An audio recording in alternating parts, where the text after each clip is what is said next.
Prime Minister of the Solomon Islands, Manasseh Sogavare, on Friday blasted Japan's discharge of nuclear-contaminated water into the ocean, describing it as an attack on global trust and solidarity. Sogavare told the general debate of the UN General Assembly that his country stands with like-minded Pacific Islanders and is appalled by Japan's decision to discharge over 1 million tons of nuclear-contaminated water into the ocean. We note IAEA's assessment report is inconclusive and that the scientific data shared remains inadequate, incomplete, and biased. These concerns were ignored. If this nuclear waste is safe, it should be stored in Japan.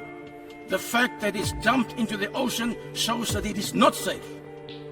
The effect of this act is transboundary and intergenerational, and is an attack on global trust and solidarity.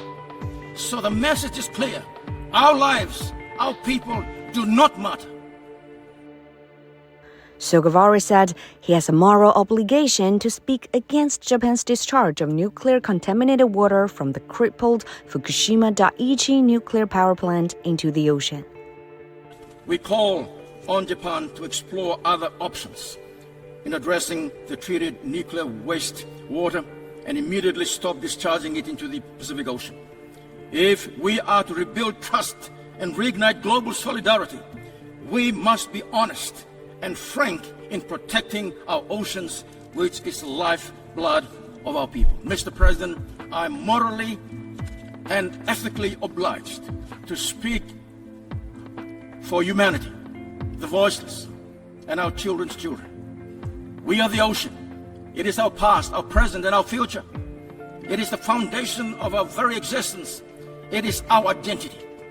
Please stop the discharge of nuclear-treated water, or history will judge us.